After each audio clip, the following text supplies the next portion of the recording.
Hello hi नमस्ते welcome to my another video. र आज चाहिँ हामी बरा क्षेत्रको लागि भनेर निस्किने तयारीमा छौं र आजको मौसम चाहिँ एकदम रेनी छ। जति बेला पनि जहाँ पनि पानी पर्न सक्छ, त्यसैले हामी तयारीको साथ रेनकोट लिएर निस्किने तयारीमा छौं। र हामीसँग चाहिँ एउटा हाम्रो 150 पल्सर छ, तपाईं देख्न सक्नुहुन्छ गाइस। र यो 150 पल्सरको साथमा आज हामी चाहिँ राइडिङमा निस्किदै छौं र हाम्रो मेन पोइन्ट, मेन टार्गेट, हाम्रो मेन जक्सन भनेको चाहिँ आजको बरा क्षेत्र हो। Okay guys, let's go.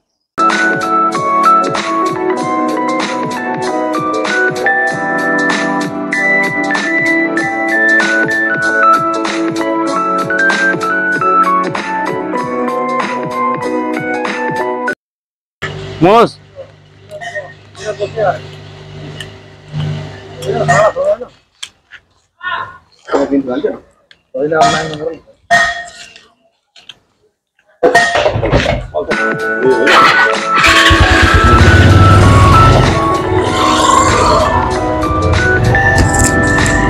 अब हामी चाहिँ बेलटारबाट निस्केको तेल भरेर गाडीमा। Let's go. दामी छ भ्यू हैन? बेलटारको भ्यू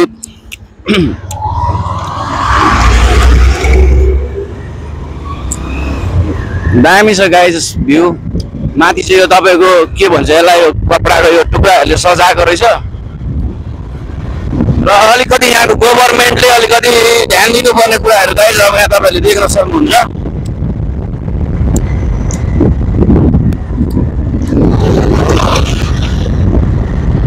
यो उकालो चाहिँ लास्टै उकालो छ क्या, लास्टै उकालो। यताबाट ओह्रालोतिर झर्दाखेरि चाहिँ हैन मान्छेहरुको एक्सिडेन्ट हुने चान्स बेसी छ, त्यसैले यसलाई चाहिँ सरकारले अलि ध्यान दिनुपर्ने कुरो हो।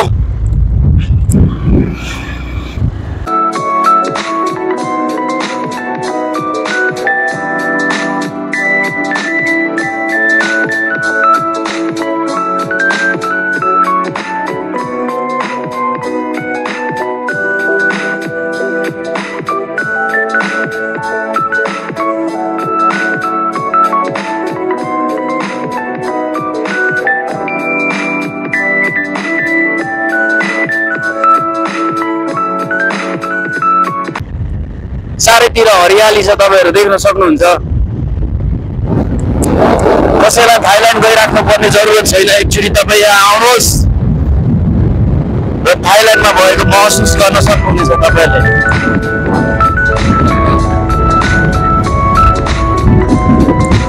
फाइनली गाइज हामी आइपुगेछौं सप्तकोशी पुलमा।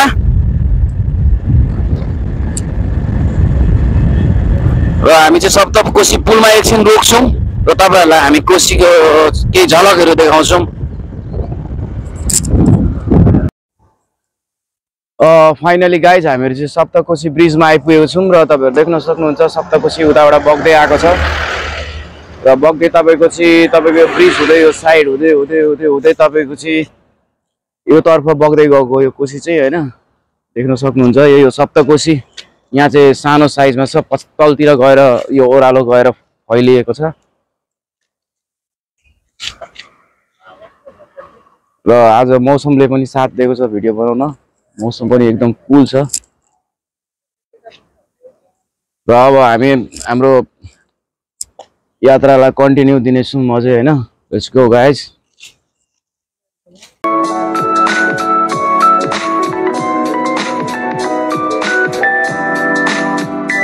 गाइज हामी चाहिँ अब खाजा खानको लागि भनेर आएको छौं र यहाँनेरि लास्टै भोक लाग्यो, त्यही भएर है। हेलो नमस्ते। हजुर हामीलाई चाहिँ लास्ट भोक लाग्यो है। अनि यहाँ चाहिँ के खाजा पाउँछ, के पाउँछ तपाईकोमा?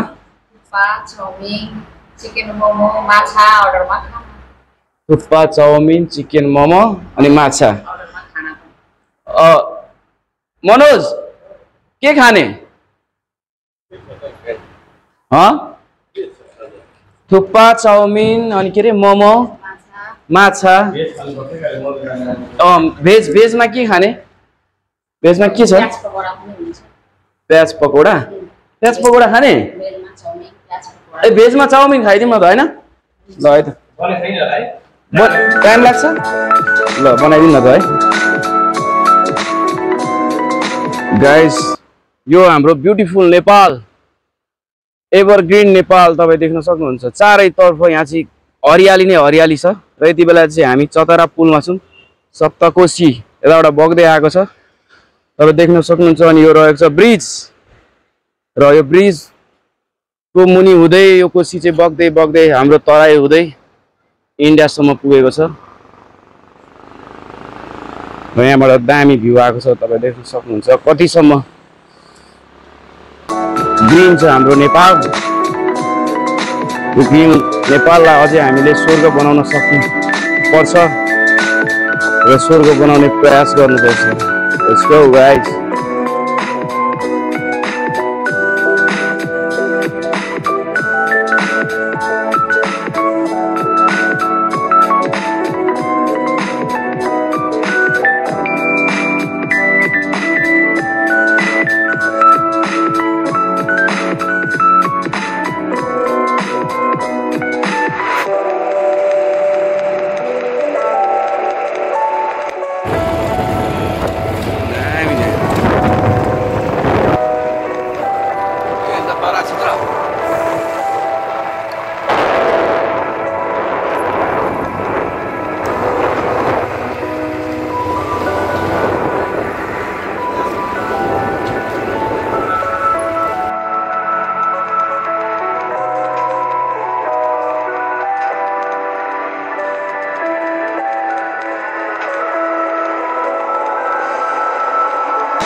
गलियो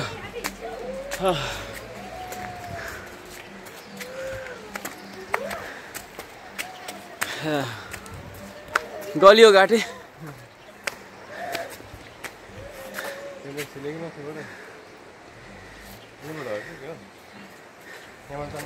हाँ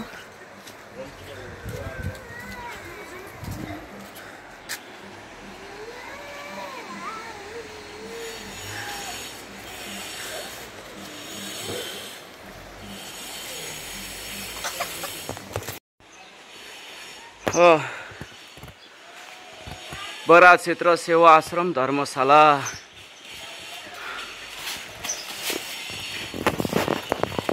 ल हेर गौ माता डराको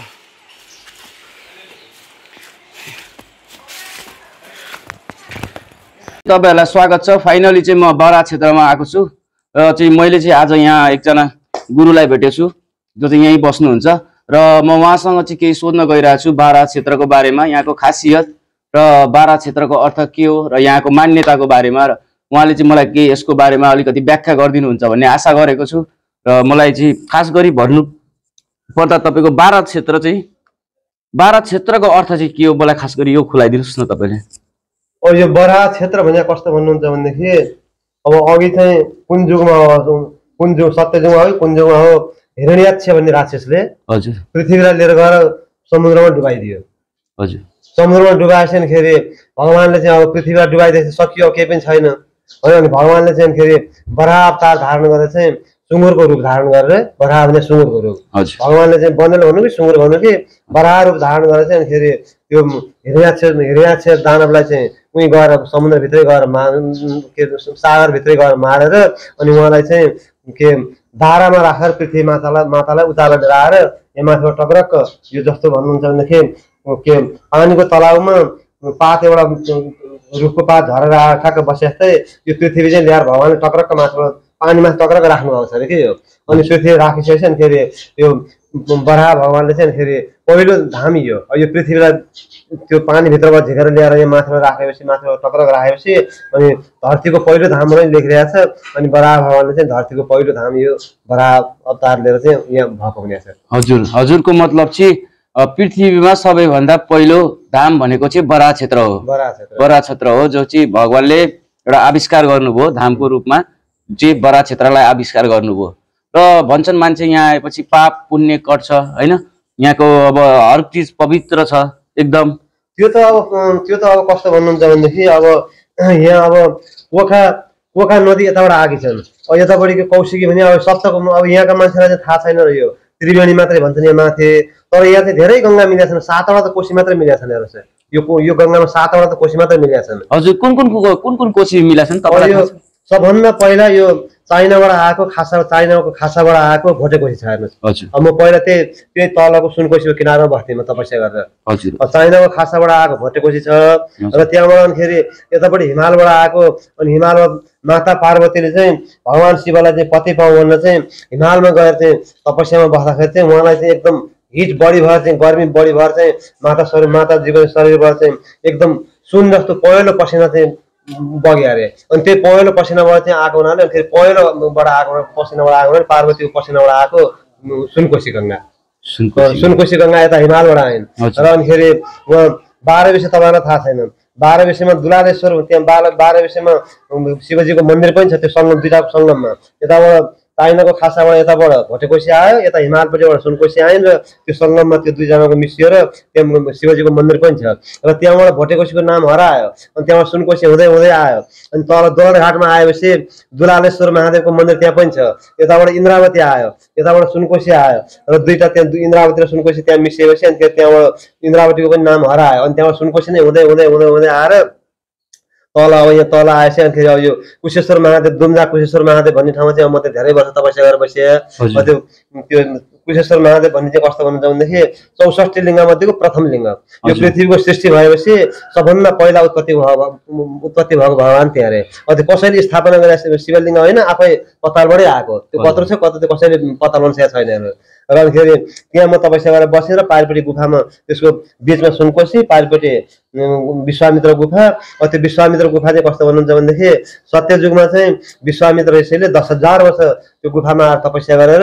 गायत्री भगवतीलाई उत्पत्ति गराएको अरे त्यहाँबाट त्यो गायत्रीको प्रादुर्भाव भएको यो अब आउने यो ठुलो एकादशी भन्छन् हाम्रो यहाँ ठुलो एकादशीको भोलिपल्ट त्यो गायत्री प्रादुर्भाव उत्पत्ति भएको दिन अब आउँदैछ त्यो अब हरेक वर्ष चाहिँ त्यहाँ गायत्री महोत्सव मनाउँछन् सबै काठमाडौँका गुरुहरू सबै बोलाएर जगतगुरु यहाँका यहाँ चतरावत जगतगुरु पनि जानुहुन्छ सबैलाई बोलाएर चाहिँ गर्छन् अनि त्यहाँबाट हुँदै हुँदै हुँदै आएपछि सुनकोशी नै सुनकोशी नाम रह्यो त्यहाँनिर अब यो सानातिना त हजारौँ करोडौँ छन् हेर्नुहोस् अनि त्यहाँ रोसी भन्ने एउटा गङ्गा मिसिन्छ फेरि यता काठमाडौँको फुलचोकीबाट आएको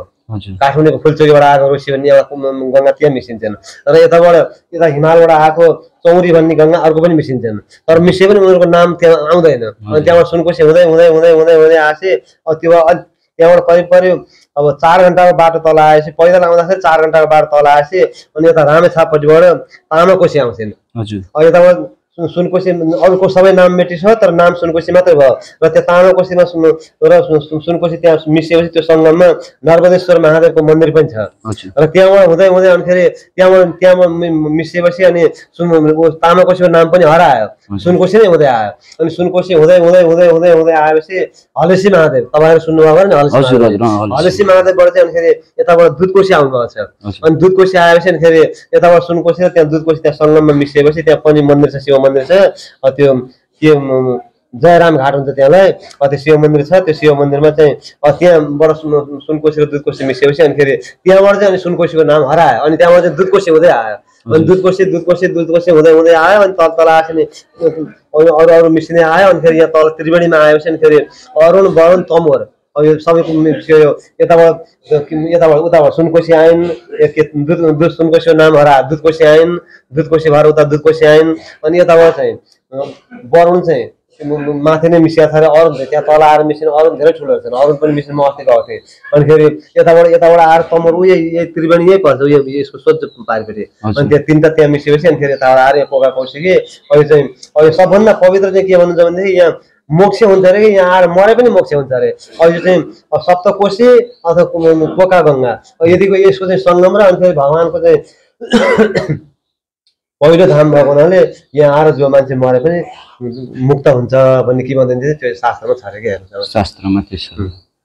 हजुरले मलाई यति समय दिनु भयो हजुरले यति जानेको कुरा मलाई सुनाउनु भयो त्यसको लागि तपाईलाई धेरै धन्यवाद म भन्न चाहन्छु र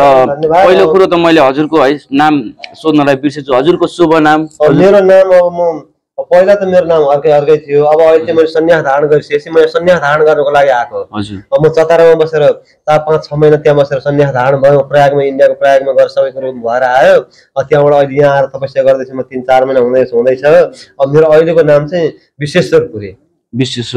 पहिलाको मेरो गृहस्थीको नाम चाहिँ विष्णु प्रसाद नराल हजुर अनि हजुरको जन्मस्थान मेरो काभ्रे जन्मस्थान हजुर मध्यपश्चिमाञ्चल हुन्छ धेरै धन्यवाद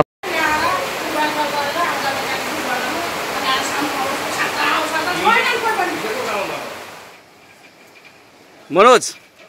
ल यता आएर हाई गर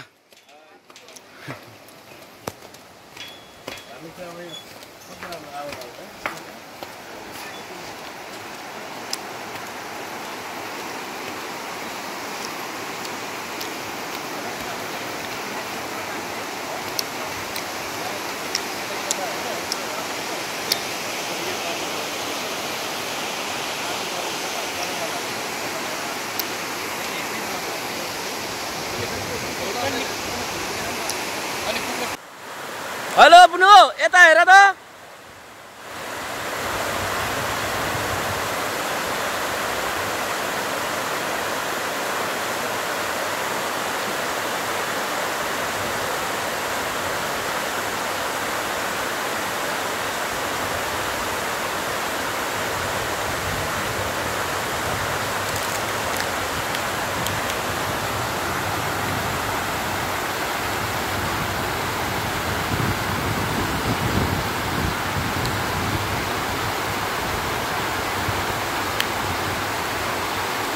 okay very good wow guys finally चाहिँ बरात क्षेत्रमा आएर चाहिँ यस्तो फिल भएको छ कि भनौँ न मनमा चाहिँ पुरै हैन अब पुरै शान्ति क्या लाइक हुन्छ नि अब स्वर्गमा आएको जस्तो भएको छ क्या एकदम दामी एकदम नेचर फिल गर्न पाइएको छ हैन everything is natural here you can see चारैतिर पहाडै पहाड हरियाली डाँडा काँडा खोला नाला हैन के छैन क्या हाम्रो नेपालमा सब थोक छ क्या सब थोक छ हाम्रो नेपालमा सब थोक छ अलिकति हाम्रो नेताहरूले गर्दा चाहिँ अलिकति हाम्रो देशलाई अगाडि बढाउन नसकेको विकास गर्न नसकेको कारणले मात्र हो नत्र पनि हाम्रो नेपालमा के छैन यो साइड हेर्नुहोस् देख्न सक्नुहुन्छ डाँडा र यो साइड हेर्नुहोस् देख्न सक्नुहुन्छ डाँडा चारैतिर डाँडै डाँडा हरियाली न्युजिल्यान्ड थाइल्यान्ड हङकङ कहीँ जानु पर्दैन क्या हाम्रो देशमै छ सबै थोक गाइज त्यसैले आफ्नो देशलाई अघि बढाउन र आफ्नो देशलाई विकास गर्नतर्फ सबैजनाले